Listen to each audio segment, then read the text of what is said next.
Hormuz প্রণালী খুলে দেওয়ার ঘোষণার পরই বিশ্বের বাজারে তেলের দামে পতন। তেলের দাম এক ঝটকায় কমে গিয়েছে ৯ থেকে ১১%। এমনটাই জানা যাচ্ছে। হরমুজ প্রণালী খুলে দেওয়া হয়েছে। ডোনাল্ড ট্রাম্প কথা ঘোষণা করেন, ইরানকে তিনি ধন্যবাদও দেন, আর তারপরে দেখা যাচ্ছে বিশ্ববাজারে তেলের দামে পতন দেখা দিয়েছে।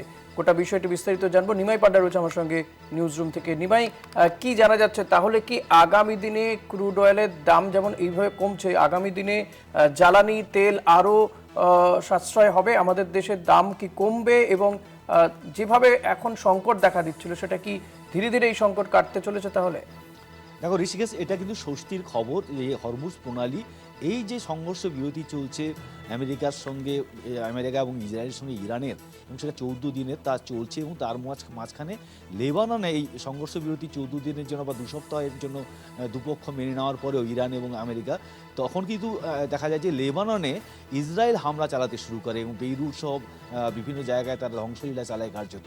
তারপর থেকে কিন্তু ইরান হরমুজ প্রণালী সেটা আবার বন্ধ করে দেয় এবং চাপ বাড়াতে শুরু করে আমেরিকার উপর, এবং যে সংঘর্ষ বিরতি চলছিল তাতে লেবাননকেও যুক্ত করতে বলে দাবি করে। এবং তারপর লেবাননের সঙ্গে যে যুদ্ধবিরতি সেটা চালু হয়েছে ইসরায়েলের। তার ফলে ইরান, কারণ আলোচনা চলছে, পাকিস্তান মধ্যস্থতা করছে, এবং সেখানে ইরানও এই হরমুজ প্রণালী আজকে হরমুজ প্রণালী পুরোটাই বাণিজ্যিক জাহাজের জন্য খুলে দিয়েছে। তারপরেই আন্তর্জাতিক বাজারে তেলের দাম বা ক্রুড অয়েলের দাম সেটা কিন্তু অনেকটাই কমেছে, ৯ থেকে ১১% কমেছে। এবং এর ফলে বোঝা যাচ্ছে যে সারা পৃথিবীর যে ১/৫ তেল বা জ্বালানি গ্যাস রপ্তানি হয় এই হরমুজ প্রণালী দিয়ে বা এই পথ দিয়ে আসে, সেই সমস্ত দেশগুলোতে সংকট তৈরি হয়েছিল। এবং এর জন্য একটা সাময়িকভাবে সংকট যে কিছুটা কমবে সেটা অবশ্যই বলা যায়। তার কারণ এই যে ইরান যে আজকে হরমুজ প্রণালী খুলে দিয়েছে বাণিজ্যিক জাহাজগুলোর জন্য, সেটা কিন্তু এই সিজফায়ার যতদিন চলবে তার মধ্যে, এবং তার মধ্যে যদি লেবাননে আবার ইসরায়েল আক্রমণ করে, তাহলে কিন্তু ইরানের বিদেশমন্ত্রী আব্বাস আরাগাচি তিনি বলে দিয়েছেন যে তাহলে তারা কিন্তু আবার হরমুজ প্রণালী যেভাবে আংশিকভাবে খোলা রেখেছিল ইরান, সেরকমই খোলা থাকবে। অন্যদিকে ডোনাল্ড ট্রাম্প তিনি আবার বলেছেন যে এটা ধন্যবাদ তিনি ইরানকে দিয়ে তিনি জানিয়েছেন যে যদি কোনোভাবে না ১০০% বা একেবারে এই যে চুক্তি, ইরানের সঙ্গে চুক্তি, সেটা যদি সম্পূর্ণভাবে না হয়, তাহলে কিন্তু তারা কিন্তু আবার আক্রমণ চালাতে পারে। তার পাশাপাশি যে নৌবহর বা নৌসেনার যে মোতায়েন করা রয়েছে বা তা যে ইরানকে অবরোধ করে রেখেছে, সেই অবরোধও আমেরিকা এখনই তুলছে না।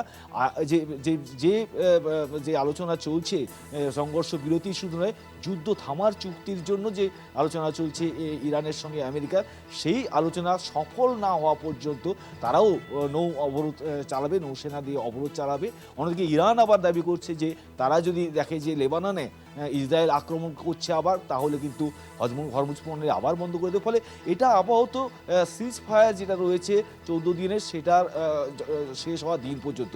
তবে যদি এই যুদ্ধ বন্ধ হয়ে যায় এবং যদি কোনো চুক্তিতে আসে আমেরিকা এবং ইরান, তাহলে কিন্তু এই সংকট যে তুমি বলছিলে যে আন্তর্জাতিক বাজারে তেলের দাম বা গ্যাসের দাম সেগুলো কমার সম্ভাবনা থাকবেই।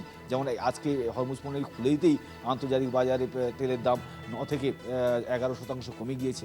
এবং তার সঙ্গে যে বিভিন্ন দেশের সংকট তৈরি হয়েছে, বিশেষ করে গ্যাসের সংকট তৈরি হয়েছে, জ্বালানি গ্যাসের, সেটাও মিটবে বলে মনে করছেন। তবে সবটাই নির্ভর করছে যে এই যে ইরান এবং ইসরায়েলের মধ্যে চুক্তি যে আলোচনা চলছে ইসলামাবাদে, তার দিকে তাকিয়ে থাকতে হবে। সেখানে কি ফল বা তার কি ফলাফল বেরিয়ে আসে তার উপর নির্ভর করবে।